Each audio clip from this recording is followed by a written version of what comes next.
BHU के cardiologist doctor ओम शंकर ने शुरुआत की ठंड के समय में हृदय रोगियों के स्वास्थ्य की देखभाल से जुड़े बिंदुओं पर जानकारी दी।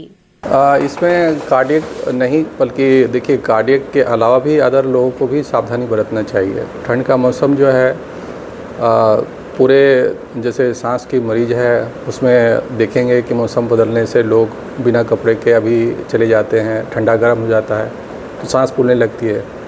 और ठंड जब बढ़ जाती है तो जो खून की नलियां हैं जो हमारे शरीर के सतह पर चलती हैं उसमें भी सिकुड़न पैदा होता है, जिसकी वजह से ब्लड प्रेशर बढ़ जाता है। और ब्लड प्रेशर बढ़ जाने से आपके हृदय के ऊपर दबाव तो पड़ता ही है, जिसकी वजह से हार्ट अटैक होने की संभावना बढ़ जाती है।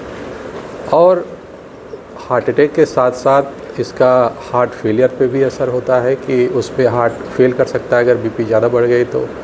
और ब्रेन स्ट्रोक वो भी साथ में वो भी हो सकता है। तो इसको कार्डियोवास्कुलर डिजीज़ कहते हैं। और पैरों की नसें वगैरह भी अगर पहले से उनके थोड़ी सिकुड़न है उनमें तो उनको चलने में दर्द हो सकता है।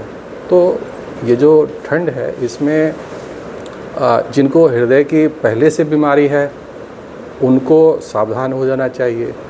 और जैसे ही ये शुरुआत होता है ठंड का मौसम तो अपने चिकित्सक जिनके भी अधीन वो देख रेख में है एक बार जाकर ज़रूर मिलना चाहिए और अपने दवाओं को नियंत्रित किया जाना चाहिए कि उसमें बदलाव करना चाहिए। अगर किसी को बढ़ाने की ज़रूरत है, किसी को घटाने की ज़रूरत है। अगर कोई ये तो ब्लड प्रेशर के संबंधित हार्ट अटैक बताया कि अगर किसी को हो गया, ज़्यादातर हार्ट अटैक होते लोग की ब्लड प्रेशर बढ़ जाता है।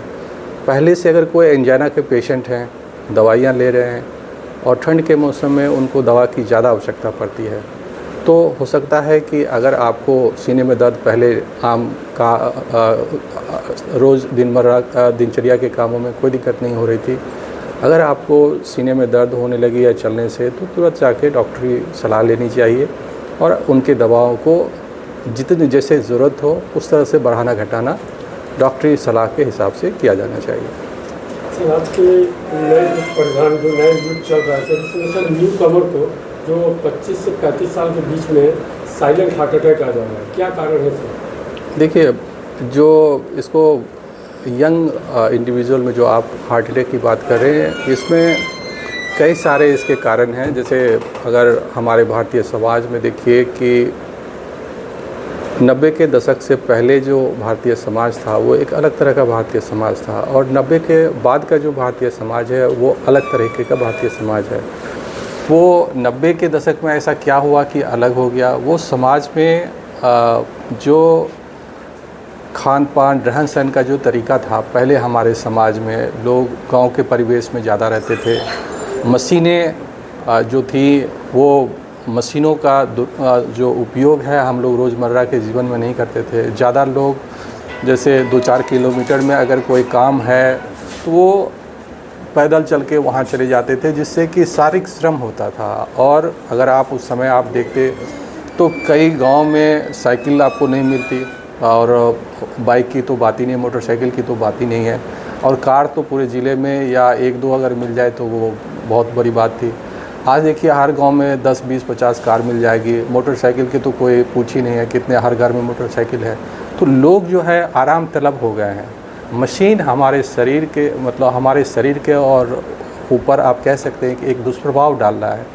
और जो हमारा युवा पीढ़ी है वो आराम पसंद हो गया है, शारीरिक श्रम नहीं करना चाहता है। और उसके बदले जो बच्चों से ही अगर आप देखेंगे तो जो बच्चे पहले बाहर में आउटडोर स्पोर्ट्स में पार्टिसिपेट करते, जैसे कबड्डी खेल रहा है या फुटबॉल खेल रहा है, या इस सब के बदले जो है लोग कंप्यूटर गेम, बच्चा 2-4 महीने का नहीं हुआ, कुछ पकड़ने लायक हुआ तो सबसे पहले मोबाइल ही पकड़ा देते हैं उसके हाथ में। और उससे जो एक तो उनके ऊपर बचपन से ही तनाव ज़्यादा हो रहा है उसके ऊपर, और साथ में ये तनाव जो है के साथ साथ खान पान में जो बदलाव आया। पहले शुद्ध खाना मिलता था आपको, आपकी वायु शुद्ध थी, अब वायु प्रदूषण हो गया क्योंकि जो मशीनीकरण के युग के साथ जो डेवलपमेंट आप जिसको कह रहे हैं उसमें पेड़ों की कटाई हो रही है और मशीन जो है धुआं निकाल रहा है जिससे प्रदूषण हो रहा है। प्रदूषण पेड़ों से रुका हुआ रहता था, उस पर एक नियंत्रण उसका रहता था। लेकिन आपने ना सिर्फ मशीनीकरण किया है, धुआं को लाया है और साथ में पेड़ों की भी कटाई कर दी, तो रोकने वाला भी ख़त्म हो रहा है।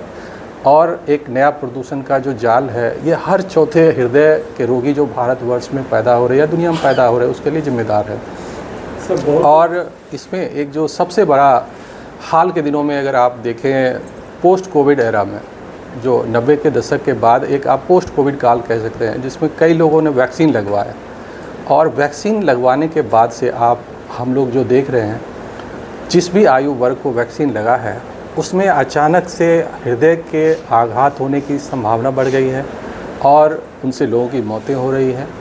और ये संभावना पहले वैज्ञानिकों ने ऐसी संभावनाएं जताई थी, लेकिन यूके के अदालत में इस पर जब मुकदमा दायर हुआ तो कंपनी ने खुद माना कि हाँ, हमारे वैक्सीन से शरीर के अंदर खून का थक्का जमने की जो संभावना है वो बढ़ जाती है।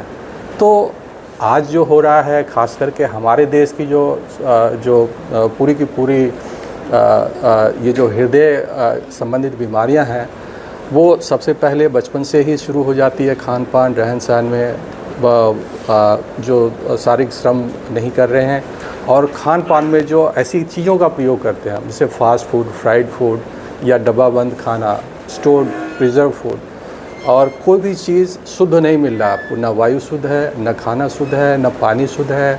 उसके बाद ये सब जो आप कृषि में जो उत्पाद हो रहे हैं, उसमें जैविक जेनेटिकली मॉडिफाइड जो है, ज़्यादा उपज के चक्कर में वो खाना खा रहे हैं। और ये सब लेकर हृदय की बीमारियाँ, ब्लड प्रेशर की बीमारियाँ, ब्लड शुगर की बीमारियाँ, हृदय आघात, ब्रेन स्ट्रोक और कैंसर, इस सब के लिए सब मिलजुल के एक बड़ा ही कॉकटेल पैदा कर दिया है। तो आज हमारे समाज में जागरूकता की आवश्यकता है। खान पान में जो है ज़्यादा से ज़्यादा आप पेड़ लगाएं। जो रोज़ हर व्यक्ति कम से कम 45 मिनट जो है वो पैदल चलें। और जो बच्चे हैं उसको स्कूली शिक्षा में ही स्वास्थ्य के प्रति जागरूकता फैलाएं। और उसके मोटापे उसको कम करने के लिए फ़ास्ट फूड, फ्राइड फूड, ये सबसे दूर रखें। कंप्यूटर गेम के बदला उनको 1 घंटे कम से कम आउटडोर स्पोर्ट्स के लिए उसको बोलें। हरी फल सब्जियों पर ज़्यादा जोर दिया जाए और उनके माता पिता को ये चीज़ समझाया जाए कि बच्चों के साथ मिलकर तनाव जो है, थोड़ा समय दे बच्चों के साथ, खुले मिलें, बात करें।